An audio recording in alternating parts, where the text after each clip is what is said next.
Hey everybody, welcome to the Conscious Love Show. Whether you are single, you are in a relationship, or you're healing a broken heart, this show is here to inspire you, to remind you how beautiful, lovable, and amazing you truly are, and to give you the practical tools and insights to navigate from wherever you are right now to the loving relationship that you so deeply want to have. My name is Shane Kohler. I'm a certified transformational coach and trainer with over a decade experience helping people release their trauma and open their hearts to love. I've delivered seminars all over the world, coached thousands of people through my online platforms and programs, and every week I'm coming straight to you with the hottest insights and the best teachers around, bringing you powerful resources and profound conversations to heal your relationship with love, dating, and yourself. I'm so grateful you're here, and if it's your first time, welcome. You can count on me to always show up for you with my very best and a commitment to learn and grow myself so I can serve you to my maximum ability. Thanks so much for tuning into the show. I've got some awesome things planned for you today. So without further ado, let's dive in.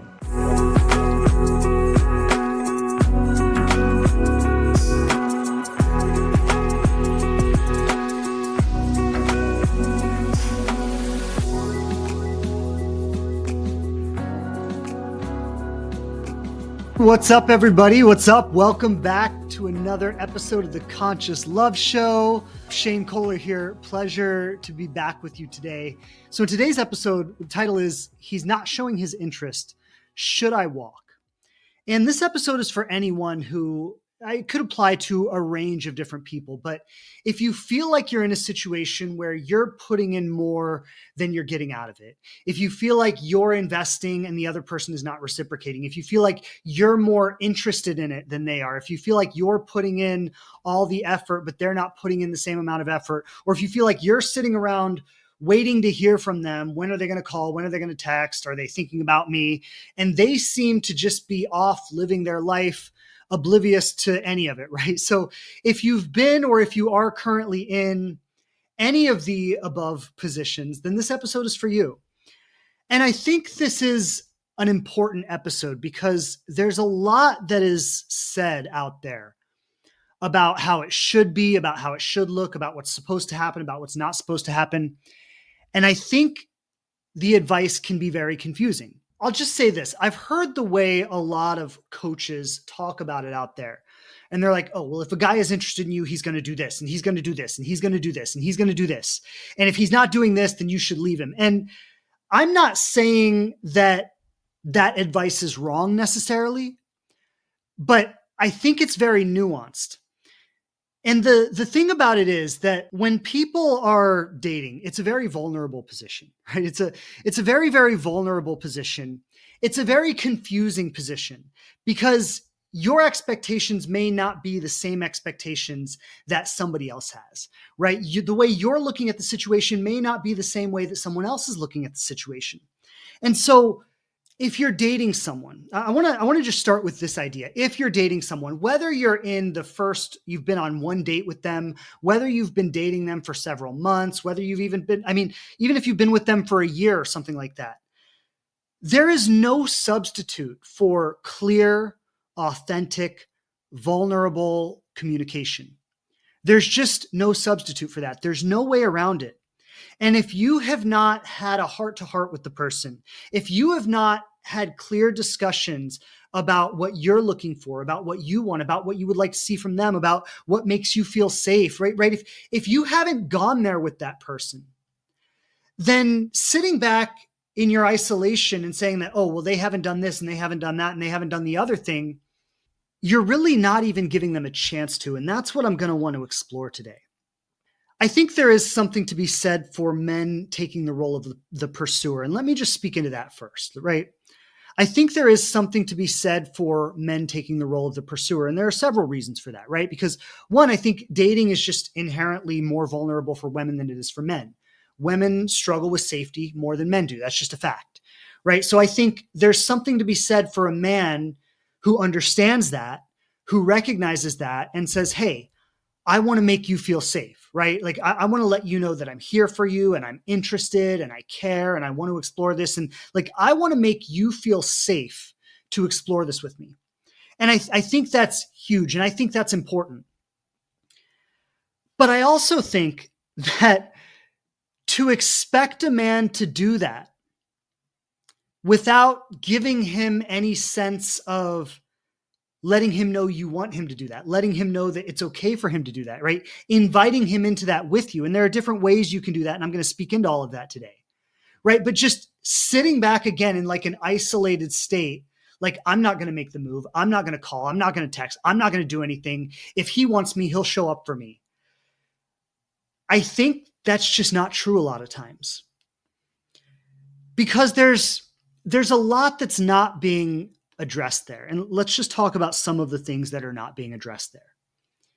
Maybe his expectations are different than yours, right? Like, let's just start there. Like, you might think, I want someone to call or text me every day. And he might think, if I call or text her every day, that's going to make me look desperate. That's going to make her think that like I don't have a life or I don't have anything going on, right? So he might be in his mind thinking that you actually want to see less from him, and he's giving you what he thinks you want to see. Meanwhile, you're expecting more and getting bent out of shape that he's not giving you more, right? And I'm not saying that one way is right and the other way is wrong. I'm saying this is the exact reason why we need honest, authentic, sincere, vulnerable communication when we're dating someone. Because the truth is, people just come from different places. We see things differently. We have different experiences, different upbringings. We go through so many different things. And when you get to the point in life where you are meeting someone and you are dating them, you have no idea how they see it. You have no idea how they think about it. You don't know any of that. You only know the way you see it. And to sit in your isolated perspective and assume that the way you see it is the way it should be, and that if it's not showing up that way, it's wrong or there's something missing. What's going to happen when you do that is you're going to kill a lot of potential that could be there otherwise. When you start getting to know someone, we could take it from, first date. After a first date, as a woman, this is advice I give specifically to women. I think for men, it's nice when they do it, but I think it is particularly powerful when a woman does this. So after a first date, if you had and be genuine, I'm not saying just say this to anybody, but if you had a great time and if you want to see him again, I say after a first date, text him and let him know that. Now, you might be like, well, why should I have to do that? If he likes me, if he wants to see me again, he should do that. Well, you got to remember that like the position that we're putting men in this whole thing, which I think is valid and I think is right? We're wanting men to be the pursuers. We're wanting men to create that safe space and to let you know, like, hey, it's okay. I want to explore this with you, right? Like that is the role that we want men to take. And so if that's the role that we want men to take, we've got to think about what needs to happen in the interactions between the woman and the man that is going to naturally have him want to step into that role, right? What is like, not that you have to pull his teeth to get him to do it, but like, what's going to most naturally just have him be like, I want to step into this role for her. I want to be that safe space that lets her know that I'm interested and that I care and that I want to see this go somewhere, right? Well, what's going to have him do that? One of the biggest things that's going to have him do that is encouraging him along the way. I understand that encouraging someone is very vulnerable. It is very scary, right? It's not something that that comes natural to us. And the reason for that is that, I mean, we have a lot of past trauma and, we don't need to go into all of that necessarily, but we've all been rejected. We've all been heartbroken. We've all been let down. We've all gotten our hopes up about somebody and been manipulated by them. Like we've all been through that. And it's important to say here that men have been through that just as much as women have been through that, right? Like it's not like that's something that only one side goes through. Everybody is going through that. And so when we are meeting on a first date or second date or even a couple months in, there's often, and not always, and I'm going to talk about the cases when it's not there, but there is often a sincere desire on both sides to get to know each other, right? Like both people are feeling this like, wow, I like this. This is exciting. I want to know this person more. I want to see where this goes, right? Often both people are feeling that. And what's also happening with both people is they're saying, I don't really trust this person. And they're trying to read between the lines, and they're trying to say, what does this mean? And what does that mean? And did that mean what I thought it meant? Or did what they said, did I take that the wrong way? Right? Like we're all doing this. And it's very confusing. And the way it happens for most people in the dating world is like you need a decodering system to understand what the other person says and what the other person thinks. And the reason it feels that way is because nobody is offering clear, direct, vulnerable, authentic communication. Would you like to improve your meditation and hypnosis skills? If so, I want to share with you an app that I am absolutely falling in love with. It's called the Aura app, and truthfully, I have never seen so many mental health resources all available in one single place. You get access to meditations, hypnosis, breath work, sound healing, energy healing. Plus, you get access to coaches and therapists from all over the world. And you even get access to courses and programs ranging on everything from managing anxiety to navigating relationships. This is one of the best mental health apps I have ever found. I use it for myself. I use it for my students in my program. It is one of the most incredible tools, and I want to share it with you. The best news is right now you can try it completely free. So if you look in the description below wherever you're listening to this podcast, you will find a link to activate your free trial for the Aura app. In addition to that, you'll also receive a 25% discount on whatever membership option you do choose to activate. They're all pretty reasonable to begin with, but you'll get an additional 25% off by going through my link in the description. So what are you waiting for? Get moving, improving your meditation, hypnosis, and overall personal wellness. The Aura app is going to be an amazing tool in helping you do that, and you can get started absolutely free right now in the link below wherever you're listening to this podcast. So go check it out, and thanks for being here. What we're doing instead is we're dropping hints, and we're putting our toe in the water to feel it out. And we're saying, well, if I do this, or if I say this, and they respond this way, then that means it's a bad sign. But if they respond this way, that means it's a good sign.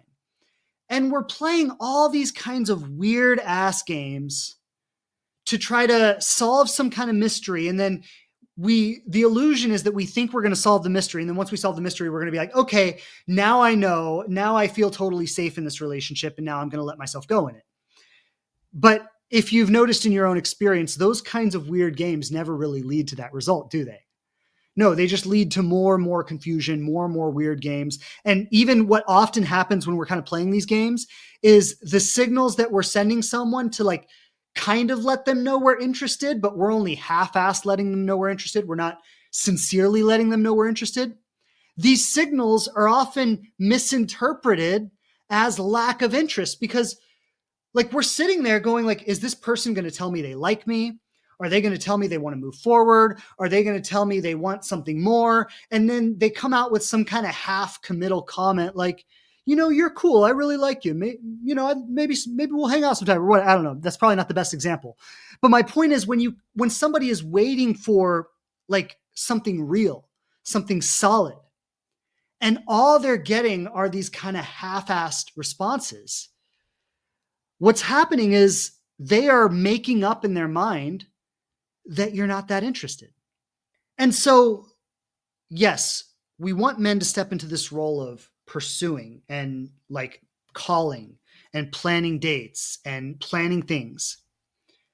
And at the same time, we want to encourage the man to do that every step of the way. So I just gave an example earlier of, after a first date, right? If you went on a first date with a guy and you had a great time and you want to see him again and the attraction's there, like when you get home that night, text him and tell him that. So it's like, hey, I just want to let you know I had a wonderful time tonight and I would love to see you again. Now, I acknowledge that's a very vulnerable thing to do because you're kind of putting yourself You're putting yourself out. And if he comes back and says, sorry, you're nice, but I'm not that into it or whatever, like you're going to have to live with the fact that you put yourself out there and got rejected. And that's scary and that's painful. And believe me, I more than most people know that feeling. Like, and let me just say, like, as a man, as the one who's, when I was dating, like I was always kind of expected to do that. I can't tell you how many times I did that and got rejected. Right. So it's also like, just to put it in context, like a lot of times if you're sitting in your isolation and saying, well, I want him to make all the moves, you're asking him to offer you something that you're not even willing to offer yourself. Right. And that's not reciprocal.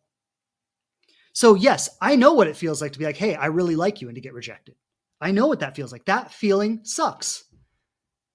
But at the end of the day, what's the big deal?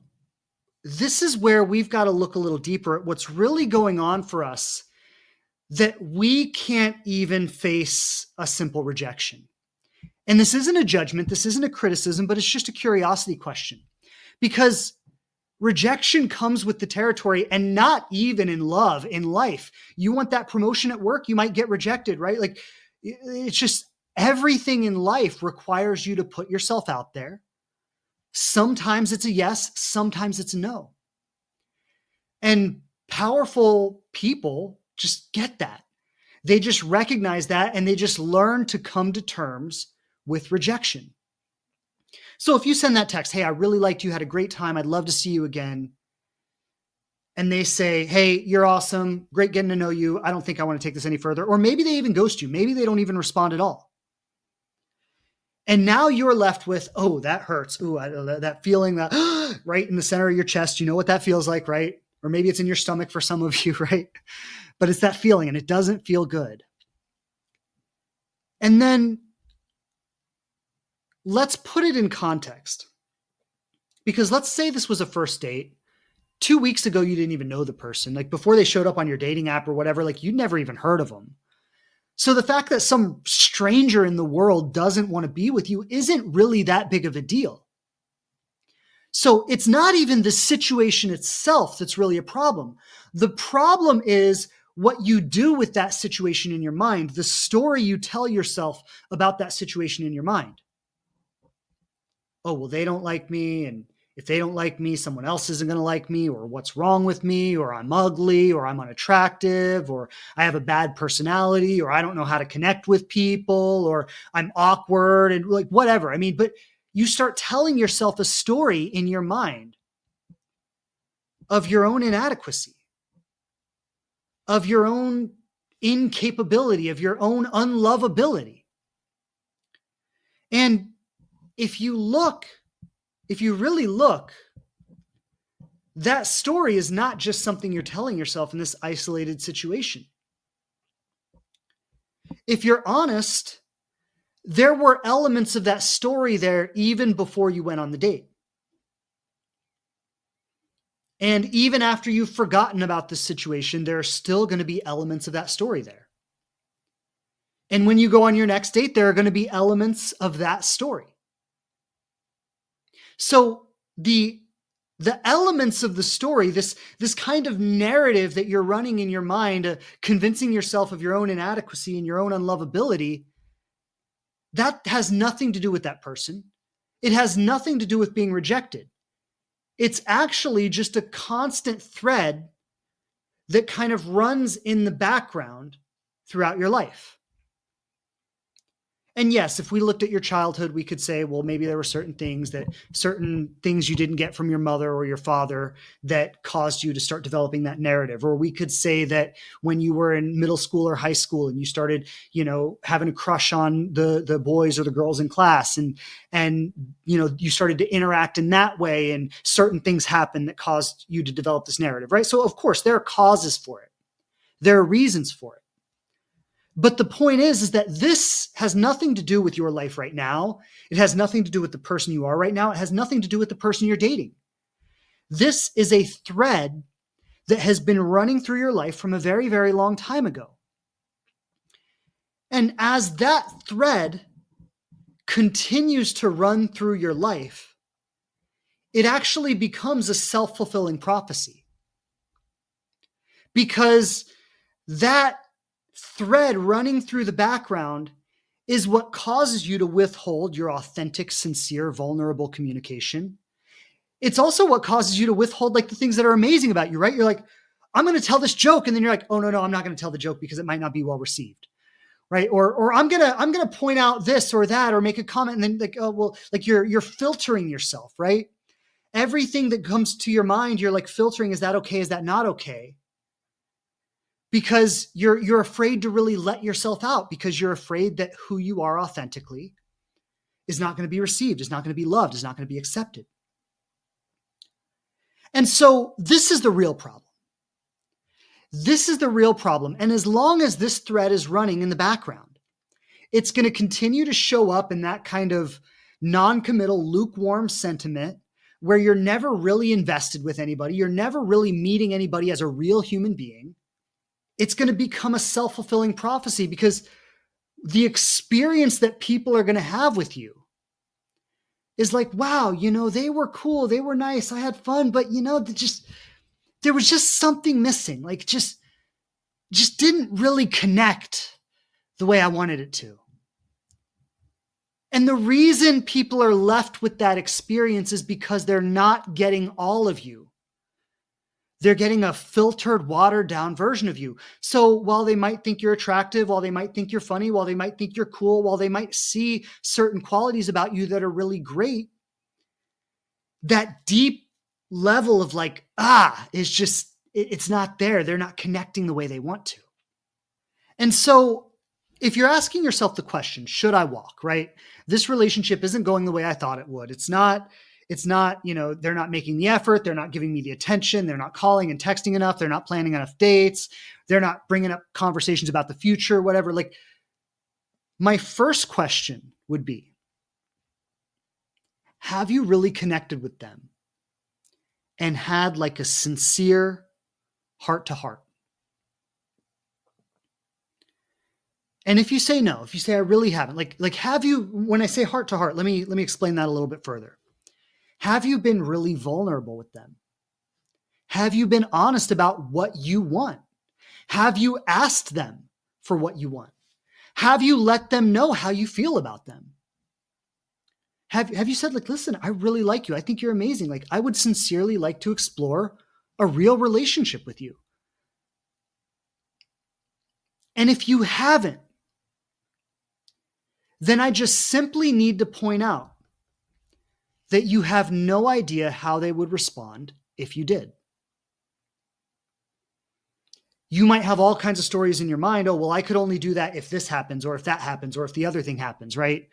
But the truth is, you have no idea how they would actually respond if you did.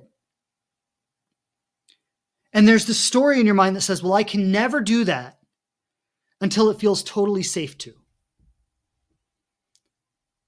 And I honestly don't even know if there is such a time. Like, I really don't know if that time will ever come. I think often it is these conversations that create the safety, but even more, before we start talking about the other person, let's talk about internal safety, because what actually creates the internal safety is you burning up that limiting thread that's running in the background of your consciousness. And the way to do that is to practice authentic, vulnerable communication. So it's really simple. If you start getting clear that with every person I meet, that I'm sincerely attracted to, that I'm sincerely interested in, that I see a real possibility with, right? With every person I meet that I feel that way about, I'm going to make a point to be honest about it. I'm going to make a point to be true. And I'm going to do that knowing without a doubt that sometimes that is going to lead to rejection. And when I say rejection, like, rejection is even a loaded word. Like, we could replace the word rejection with just, they said no, or they were in a different place, or they wanted a different thing. So that's not even really a rejection. It's just like, hey, I think you're awesome and I want a long-term committed relationship. And that person's like, hey, I think you're awesome, but I want a casual relationship. When my wife was diagnosed with breast cancer, we started making a lot of changes to our lifestyle. And one of the most important changes we made was cutting out coffee. We didn't realize it at the time, but even 1 cup of coffee a day can flood your body with stress hormones and keep you in a consistent state of fight or flight, which we now know is not only a very uncomfortable way to live, but is also a ripe condition for disease to occur. Some of the best coffee substitutes we found were matcha green tea and adaptogenic mushrooms. And these are so amazing because they can offer many of the same benefits that coffee offers while also helping to regulate your nervous system and adding incredible health benefits. And if you would like to try this for yourself, we've teamed up with this incredible conscious ethical company called Rise. And by using the code ShaneK15, you can save 15% on your entire order. So go ahead, check it out. I know you're going to love it. It's going to taste great. It's going to make you feel even better. And I can't wait to see what you think of it. So check it out in the description below wherever you're listening to this episode, and lots of love. That's not a rejection. Like, do you get that? That's not a rejection. That's just, okay, cool. We like each other. And we're incompatible. Hey, you know what? I'm going to go look for my long-term committed relationship. You go look for that casual relationship you want. Maybe we'll circle back in a few years and be in a different place. Maybe not, but hey, wish you the best of luck. And if you can just get comfortable navigating these experiences, you will find that rejection is never really what you thought it was. Because the only real reason for rejection is incompatibility. You want different things. You're in different places. You're pursuing different interests. If you weren't, the relationship would work. But a lot of us feel that it is not okay to want love and to want to be loved and to want a long-term committed relationship. A lot of us feel that that is just not okay. And let me say, I understand. I understand that because our culture has largely taught us that it's not okay. And I mean, this goes way back. I mean, like, honestly, we probably picked this up in childhood in ways that we don't even realize. Like when we were very, very young, we internalized this conversation in ways that we didn't even realize we did. But then I always use the examples of middle school and high school. And the reason I use those examples is because that's when we first start allowing ourselves to interact romantically for the most part. And those first impressions that we get when we are very first starting to interact romantically, those first impressions that we get, they stick. That's why when I look at the dating world, I see a bunch of grown-ass adults behaving like high schoolers. And that's not a criticism, but that's just what happens because that's where we learn, right? Like when you're in high school, that's when you start dating. That's when you have your first boyfriend, your first girlfriend. Like that's where we learn how to date. And most of us never get an education beyond that. And so, you know, in most areas of our lives, we go on to become these highly capable, incredible adults. But in our love lives and in our dating lives, we're still kind of like teenagers. Look, in high school, I get it. Like if you had a crush on someone and they didn't like you back in high school, like, I mean, that could get really ugly. Like you could be publicly ridiculed and criticized. Like there were big stakes there. And so we internalize that and we carry that with us. And there is a certain narrative in our culture that says, if you sincerely want to love and be loved, there's something wrong with you. You should be stronger than that. You shouldn't need that from someone. Why are you so desperate? Why are you so pathetic? Like these are the narratives. We are out there seeking love and pretending that we don't want it. Like, think about how insane that is. I'm out there looking for something and pretending like I don't want it. Like, imagine going into a job interview, pretending like you don't want the job. How crazy would that be? But it's literally what we're doing. And so for those of us who are committed, like really committed to, I am going to have the love of my life. I am going to create this amazing relationship. Like I will have that. That will be a part of my story. For those of us who feel that way about it, we've got to level up. And we've got to learn a new set of skills that most people in the world are not teaching. This is the thing too, and I think this is important because just because you have learned this set of skills doesn't mean that the person you're dating has learned it. And so you're in a unique position of not only having to be vulnerable, but also having to be vulnerable where the other person may not be available for your vulnerability. Like it's highly possible that you step into being this very mature adult where, and when I talk about being a mature adult, I just want to give a little description of that. I'm talking about, I'm okay with my needs, my desires, my wants, my feelings, right? Like I have accepted that. I have owned that. I have no shame around that. I don't need to hide that. I don't need to pretend like that's not the case. Like I am fully in acceptance of the fact that I want to love. I want to be loved. I am seeking that. I am looking for that in my life. And I'm not ashamed of that. I recognize that that is totally normal. That is totally human. That is totally valid. And I own that. And if you are operating in that place, you may put that out in the world and be met with a high school response. Like, oh, I don't know. Whoa, that's a lot. Like you might get met with that. And then the question becomes, when and if you are met with that, do you take that personally? Or do you just see it as an incompatibility? Do you see that somebody who responds that way, somebody whose emotional intelligence is that dense, could never, ever, ever be the kind of person you want to have in your life? Right? Do you see that? And so if you recognize that just that simple fact, you can actually start to get excited about sharing your vulnerability because you start to see that, wow, every time I share my vulnerability, I learn everything I need to know just by how the person responds. That person who like laughs in your face, so to speak, or maybe they don't laugh in your face, but maybe they're just like, oh, I don't know. Like you're putting the pressure on real hard here, right? Like something like that. You can actually even just feel sorry for that person because you're like, man, like you're just dense.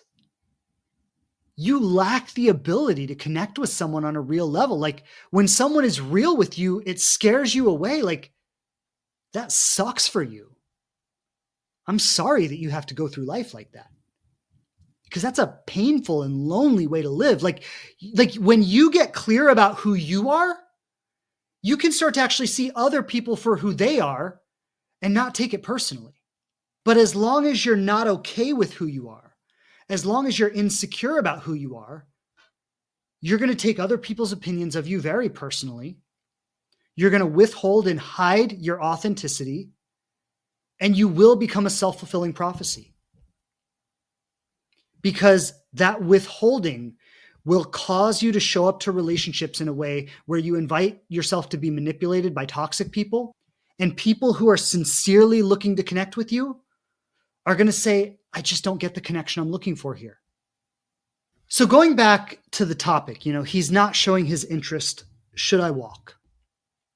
Let's talk about like beginning to end, navigating a relationship and how you actually get to that answer. Now, I've already given the example of after the first date, you text and say, hey, I had a great date. I would love to see you again. That is not only an encouragement for the other person to continue pursuing you, it's also a test for them. How do they handle that? Do they not respond for days?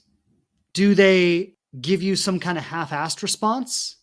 Or do they actually say, yeah, I had a wonderful time too. I'd like to see you again as well. Really, the third response is the only appropriate one that shows real potential. And that might seem like a minor thing, but I want you to think about this. Like they are demonstrating when they give you that response, they are demonstrating their ability to receive your vulnerability, appreciate it, and honor it with a reciprocal response. Now, I know it's a small gesture and it seems like a small thing, but that speaks droves in terms of the potential that's there. But had you never sent that message, you never would have found out how they would respond. And so instead of getting clarity right after the first date, maybe you sit and wait for a text or a call for the next 3 days in your head, wondering, why haven't they called? Why haven't they texted? Did I do something wrong? Are they going to ghost me? Right? Like, you're in your head about all this, where if they were going to ghost you, you could have figured that out 24 hours after the date. Here you are 72 hours later, a week later, sitting in your mind, stressing out about it, wondering because you don't have the courage to just be authentic with the person. And then if you think about what happens in the space between that first date and a week later, and all the anxiety that builds up inside of you and all the rumination and all the wondering and all of that, right? If you think about everything that happens in the space of that first week, by the time they do call or text you, you might be such an anxious mess that like you sabotage the relationship anyway. And I truly think when we don't honor ourselves, we create more anxiety. Right? Like if I wanted to like genuinely just connect with that person and I withheld that because I was like, oh, I don't want them to think anything of me, or I don't want to be judged or whatever. Like if I want to reach out, I want to connect, but I withhold that. Now I'm building my own anxiety because there's actually energy that wanted to move through me that I stopped, and now it's stuck, and now it's stagnant, and now it's just building up inside of me. So we could say that would be like test number one, or step number one is just to send that text. But what comes after that? Well, let's say that you send that text and they respond and it's great. And you go to bed feeling really good because you sent the text and they responded and you're like, oh, great. Good connection. We both like each other. Awesome. You go to bed feeling really good. And then maybe a couple of days goes by, maybe 2 or 3 days, and you don't hear anything. And this might be the point where it's like, 2 or 3 days went by. I haven't heard anything. Maybe I should just walk. Maybe they're going to ghost me. If they were really interested, they would have texted me by now. They must have not meant what they said the other night, right? And we start getting in all our head about all this stuff. Well, you may, and if I were coaching you, I might have some questions, and depending on the situation, I may say, well, send one more follow-up text. I wouldn't send more than one, but sometimes maybe you can send one. Sometimes maybe not. But whether you send the next interaction or they send the next interaction, when you connect again, a conversation is warranted. And so let's say maybe like 4 or 5 days goes by, and then they reach out and they're like, hey, how you doing? Want to see you this weekend, right? And for 4 or 5 days, you've been in your head, like, why haven't they texted me? Why haven't they called? We had a great date. They said they liked me. Everything was good. And then they just go dark for 5 days. What the hell is wrong with this person? And you're all in your head about it. And then 5 days later, they send you a text like, hey, would love to see you this weekend, as though nothing weird had ever happened, right? And you're going, how the fuck can they just reach out to me like nothing weird has happened when they've just ghosted me for the last 5 days, right? I know some of you are relating to what I'm saying right now. Well, this is where you've got to have a little compassion. You've got to have a little patience. You've got to be able to regulate yourself a little bit, right? So as you're waiting that 4 or 5 days, you want to be talking to yourself like, well, let's just see what happens. Like, not like, oh, it's wrong that they haven't called, but just more like, let's see when they will call. Like, I'm just curious. Like, it's more of a curiosity thing, right? Like, let's see how long it takes them. What does that reveal about them? Now, there's a big conversation, and I think this is just as true for women as it is for men, is they say, like, don't call for like 3 or 4 days after a date. And I know that's like super outdated, right? It's like, who even does that anymore? But like, I think it's a big thing. And this goes back to that high school drama bullshit that we've talked about. But there's a belief that if I call you the next day after a date, it looks desperate. It looks like I have nothing going on, right? There's a belief that I should be secure and happy enough in my own life that one date should be enough for a few days, that I don't need to connect with you immediately after that.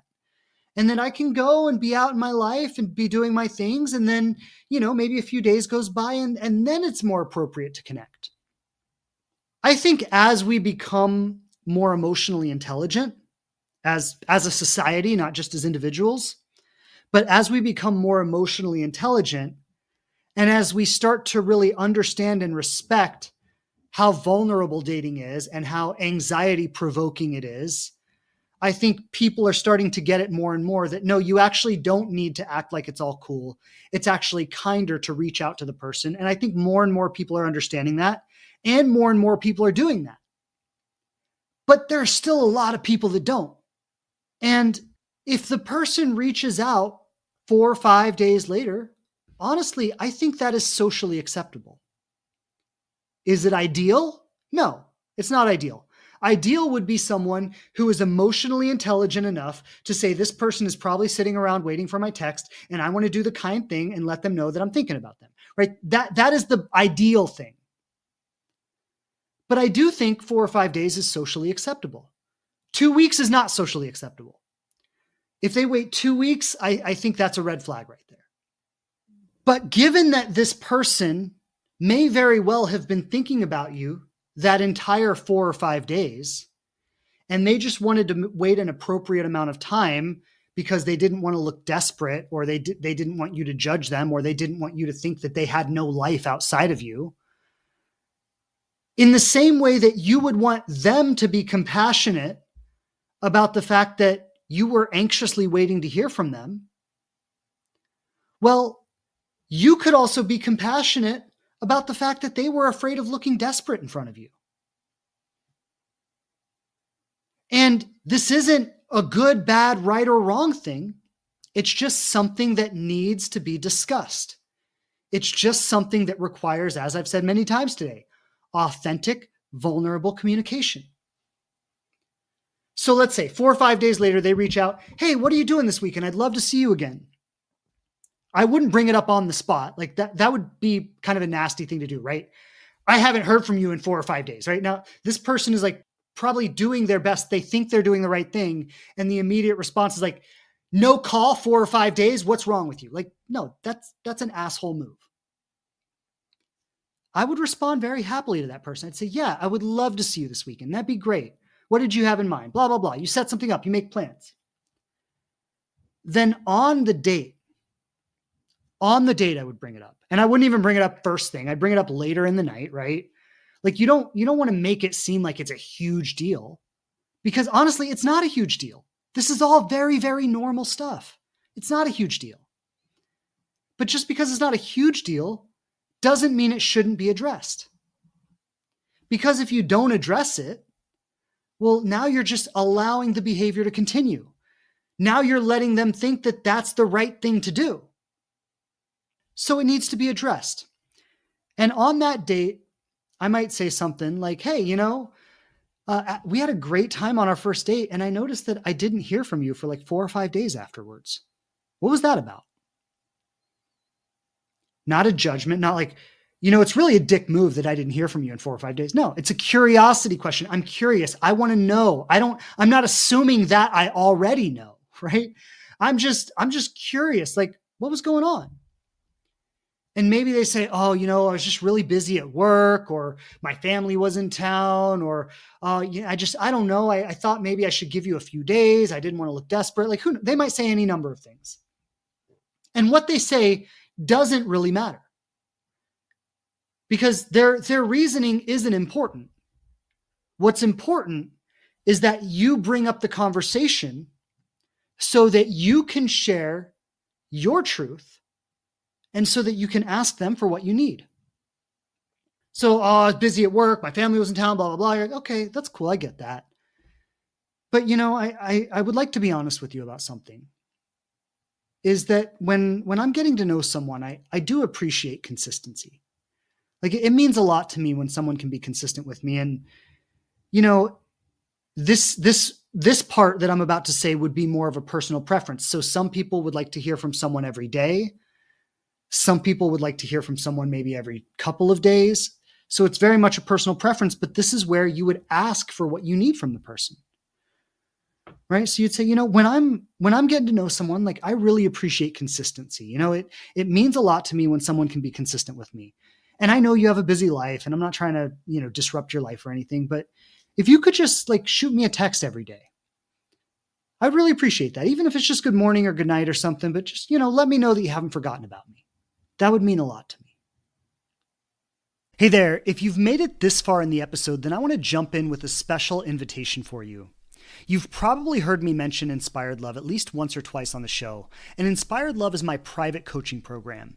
It's the culmination of over 15 years of healing work, and we have recently reopened the program for enrollment.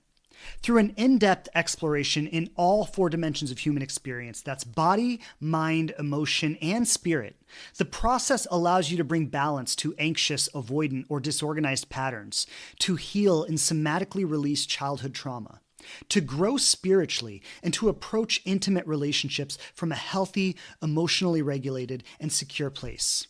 Our students commonly report that they have never seen anything quite this comprehensive. While many teachers offer courses to improve relationship skills or heal insecure attachment styles, it's rare to find something that works in all dimensions of your being. And I specifically designed the program this way because in my experience, any true healing process must address all of these elements to have any real chance of success. I know what it feels like to crave love on the deepest levels, while simultaneously feeling unworthy or hopeless around it. I know the fear of struggling in relationships and doubting they will ever work out for you. I watched my mother suffer in and out of 4 abusive marriages. I have 4 sisters and I've watched them struggle. I've been through it myself. I know that lack of love can be one of the most painful and lonely experiences, and I created this program because I know a way out of that, and I'm inspired to share it with others. Now, I don't know if this is the right thing for you or not. What I do know is it's changed the lives of so many people, and it continues to do so on a weekly basis. So if you're ready for a big change in your love life, and you're ready to get the most out of your life overall and stop wasting time, in the description below this episode, you can book a free call with another graduate of the program. She can tell you how it's changed her life and share how it might be helpful for you. If it feels right, jump in with us. If not, don't. But don't ignore this opportunity when it could make all the difference in the world for you. Go ahead, book your free intro call at the link in the description, and thanks for listening today. That is like beautiful, authentic, vulnerable communication. And I don't know a human being on the planet who's not a narcissist or a sociopath who wouldn't get that. Like, people get that. Any human being who is even remotely emotionally intelligent, who has ever been rejected in their life, or who has ever been heartbroken in their life, they get that. It's not an unreasonable request. It's just not. Now, I said earlier that when you send that text after a first date, that's like a first test, right? Like, let's see how they handle this. Let's see how they respond to this. Well, this conversation on your second date, this would be like test number 2. First, how do they respond to this? Right? So are they like, oh my God, I just met you. Why are you being such a pain in the ass? Like, okay, well, if they respond that way, then huge red flag. And it's like I'm just putting myself in that position. Like, if I was on that date and somebody said that, I'd be like, you know what? I think I just saw everything I needed to. I hope you have a wonderful night. I'm going to excuse myself. And I would just get up and leave. But if they're like, yeah, I get that. That makes sense. Yeah, I could do that. That's not a big deal. Like a morning or a good night text. Yeah, I could do that. That's not a big deal. Now you're building more commitment with them, right? It's like, it's interesting how this has been taken from no commitment to a higher level of commitment, right? You're actually in this conversation, you are calling forth this person's commitment. First, you're just finding out, do they have the emotional capacity to hear me and honor what I'm asking for? And that's a big one right there. Number two, if they do have the emotional capacity to hear me and honor what I'm asking for, do they care enough to actually keep their word and follow through with that? And do they understand the importance of when they tell me they're going to do something that they actually do it? Right? There's so much incredible value in this because you're calling them into a higher level of commitment. You're testing their emotional capacity. You're testing their ability to hear and honor your needs. You're testing their ability to keep their word and do what they say they're going to do. Like, there is so much incredible value in all of this. And so let's say they, on the date, they're like, I get that. Yeah, I could text you, no problem. Morning, good night, definitely. Yeah, I'll do that, right? And so you establish that on the date. And then let's say the next day, 24 hours goes by, you don't hear from them. Things are getting interesting. Now we're getting closer and closer to the point where you walk. I mean, honestly, like, I would say in most situations, that would be a deal breaker right there. If they texted you 5 days in a row and then missed a day, that would not be a deal breaker. But the very next day, they don't do it for me, that's a deal breaker. It's like, okay, I was authentic, I was vulnerable, I spoke my truth, I made a vulnerable, heartfelt request. You gave me your word, and the very next day, you don't even make the effort to follow through with it. That reveals something about their character. That reveals that they are the kind of person who says what you want to hear, but don't give a fuck that they say it. That's important information for you to know. And it's better that you know it on the second date versus the 10th date. Right? So, like, this is very important information for you to be figuring out here. Now, I said if he did it like 5 days in a row and then missed the 6th day, that wouldn't be a deal breaker. Because I would see in that he sincerely made the effort for several days in a row.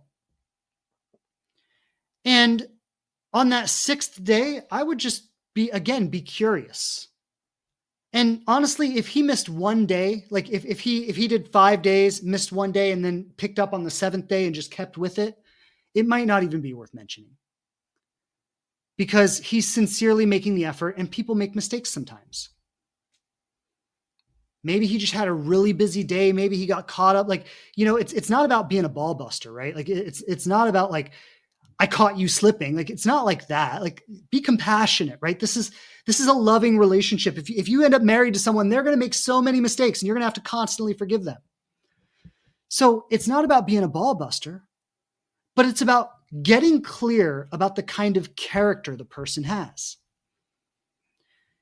If he texts you 5 days in a row and then stops and you don't hear from him for 5 days, that would warrant a conversation. Because that also reveals something about his character. That reveals that, he's in it for the short term, but not the long term. I wouldn't necessarily completely throw the relationship out in that instance, but it would definitely warrant a conversation. And if that conversation didn't go well, then that might be a deal breaker. I really want to presence that the message for today is that you can never know that it's time to walk until you have given it 100%. And so many of us are sitting on the sidelines waiting for the other person to give it 100%. And we're saying, when they give it 100%, I'll give it 100%. And if two people are doing that, nobody ever gives it 100% and the relationship fizzles out. And all it might have taken was one person, and it honestly doesn't matter if it was the woman or the man, but all it might have taken was one person to bring that 100% to completely alter the context of the relationship forever. Somebody might be out there, somebody you might end up on a date with very soon, might be out there, not even knowing that 100% is possible. A lot of you listening to this right now didn't even know that 100% was possible until you heard this conversation. So if you didn't know it, you can't expect someone else to know it. So there are a lot of people out there that don't even know that 100% is possible. But when they experience someone bringing 100%, they suddenly go, oh, I get it. This is how we're supposed to be. My wife and I, when we started dating, we said that we're like, oh, this is how it's supposed to be. No bullshit. I like you. You like me. I call you. You answer. You call me back. I text you. You text me back. I plan a trip to see you. You plan a trip to see me. I ask you a question. You give me a straight up answer, even if I don't always like the answer. Oh, this is how it's supposed to be. I think my wife and I both knew what we wanted it to be like, but we never got the chance to experience that until we met someone else who was willing to go there with us. And what I want to say is, if you're listening to this conversation right now, you're a step ahead of most people out there. You just are. So it's highly likely, because you're a step ahead of most people, that the responsibility is going to be on you to go there. And don't sit back and be like, well, why does it have to be me? And wah. Don't do that. Just own it. Like, okay, why does it have to be me? Because I am the most emotionally responsible one in the relationship. That's why it has to be me. And also, it has to be me because I recognize that I teach people how to treat me. And if I want this person to treat me the way I want them to treat me, I've got to teach them what that is. So that's why it has to be me. And I'm not going to cry about it. I'm not going to lament it. I'm just going to get emotionally prepared to be that person in every single situation. Most of us don't realize how close we are to the relationship we're looking for. A lot of us feel that we're beating our head against the wall, one dead-end connection after another, without ever realizing that there's something we could bring to the table that would forever shift our entire experience of it. When I see people start relating like this, what happens immediately is across the board, they have better connections with every single person. Their connections are deeper, they're richer, they're more intimate, they're more vulnerable, they're more authentic. When I see people relating like this, even when they're not attracted to the person or they don't want a second date, they still have great first dates. Because they're connected, because they're enjoying it, because they're happy to be there with the person. And the fact that maybe I don't want to see them again doesn't really matter. It's not preventing me from being connected and enjoying my time with them right now. You see, there's a level of emotional availability that we have to bring to the table first before we can expect to receive that back. Now, I've given the example of, if you send that text after the first date and they just don't respond at all, I'd be out. I'd be like, okay, got it. Message loud and clear. I'm out. Should I walk? Yes. If you have that conversation about, I'd really love to hear from you more consistently, and they don't make any kind of effort towards that. Should I walk? Yes. And we can continue that same theme all through the first year, all through the second year, all through the rest of your lives. And I do really mean all through the rest of your lives, because there's no point when this stops. There's no point in a relationship or in a marriage when you stop communicating about your needs, when you stop asking for what you want. You never reach a point where it's just a done deal. This is not a dating skill. This is a relationship skill. If you learn it while you're dating, your marriage will be much better in the future. And you think it's vulnerable to put yourself out there with a stranger. This might sound counterintuitive, But a stranger you never have to see again. It's actually a lot more vulnerable to put yourself out there with someone you're spending your life with. When no matter what you say or what you do, like you got to wake up to them the next day. We often think that dating is hard, and when we get into a relationship, it's going to be easier. And some things are, right? Some things are like, when I want to go out to dinner, I don't have to find someone to do it with. My wife is there and we go, right? So some things are easier. But in terms of intimacy, it doesn't get easier. It just gets deeper and deeper and deeper and deeper and deeper. And the deeper you go with someone, the more you reveal yourself to them, the more uncomfortable it becomes. The more they start to see every aspect of you, things you've never shown anybody, the more uncomfortable it becomes. And so getting comfortable with vulnerability, getting comfortable with authentic self-expression now rather than later is a huge, huge, huge asset for you. It's going to make all the difference. So I want to leave you with that today. I want to leave you with that. And just, the challenge in today's episode is really just to press beyond your own boundaries, to understand that whatever rejection you're afraid of, whatever judgment you're afraid of, like, I'm afraid that they're going to think I like them more than they like me. Like, who cares what they think?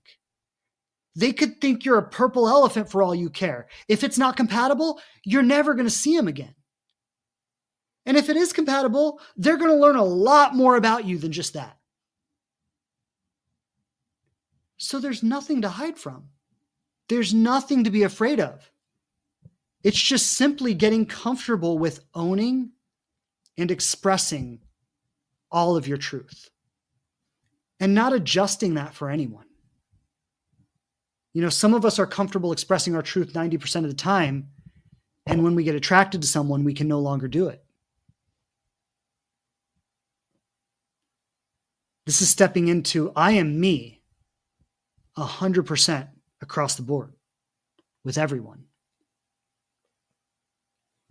So I want to leave you with that today. And I just want to make one last minute invitation. We have recently reopened the Inspired Love program for enrollment. And if you're listening to this right now and you're going like, I hear you, I get it, it makes sense, I feel this, but I cannot even realistically begin to imagine communicating with someone that way. I want to read you, this is actually from a student in my Inspired Love program. This was a text message that I recommended she sent to someone she was dating. And I just want to give you this as an example of the kinds of things we actually work with in the program. So I recommended she sent this message. Hi, it was nice to reconnect with you the other day. However, I'm a bit confused. After our date, we discussed seeing each other again, and then I never heard from you. I would like to see you again and see where this could lead, but when I don't hear from you for days on end, it doesn't give me the confidence that there's a lot of potential here. I just need to be honest with you about that. And if you are really interested in getting to know each other, that would be nice, with a smiley face. So this is just an example, real life situation. She had been on a date with the person. At the end of the date, they had said that they wanted to see each other again, and then she hadn't heard from him.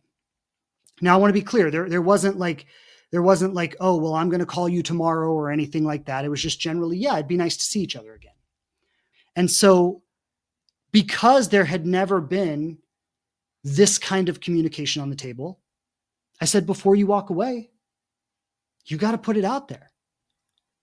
How he responds to this message is going to tell you everything you need to know. And so if you know that developing this kind of communication is something you need to work on, that is exactly what we do in the program. I take you step by step, help you navigate every single situation to lead to the maximum possible outcome for everyone involved. And it's not an accident that within a few months, 90% of the women in the program end up in a really awesome relationship. Like, it's not an accident, because this is what I just said earlier, is like, most people don't realize how close they actually are. They just have these unconscious patterns that keep sabotaging them over and over and over and over again. And they feel like they're a million miles away. No, you're actually not a million miles away. We just need to tweak a few simple things so that as you're going on dates, you're actually maximizing the possibility on those dates. And when you start showing up that way, before you know it, something's going to take off pretty quickly. And so I just want to say, if you're ready to do that kind of work, if you're ready to step into your power, your authenticity, your courage, if you're ready to really stand for yourself and the love that you want to have, that you know you deserve to have, I just want to invite you to go ahead and apply for the program. The way it works is you book a free discovery call. There's no cost for the call. You get on the call. You're actually going to meet with another graduate of the program. So we don't have professional salespeople. We just have program graduates who do the calls. And they're just going to tell you their experience, what they got out of the program, help you understand what it might do for you. If you feel like it's the right thing, jump in. If you don't feel like it's the right thing, no hard feelings. But, this is a process that's been proven to work over and over and over again. And I just want to invite you, if you feel like you're ready to do that kind of work, to take that leap and jump in with us. So for those of you who are live today, if you're interested, just shoot me a message and I'll happily connect you with that. For those of you who are listening to this podcast, go ahead and write down in the description below wherever you're listening to this. You can apply to work with us there. All right. Lots of love, everybody. Had a pleasure being with you today. I'll see you back here next Tuesday. Take care and bye. Thanks again for checking out the show. Please subscribe on whatever platform you listen to podcasts on the most. And I would love it so much if you leave a review and tell people what you think of us.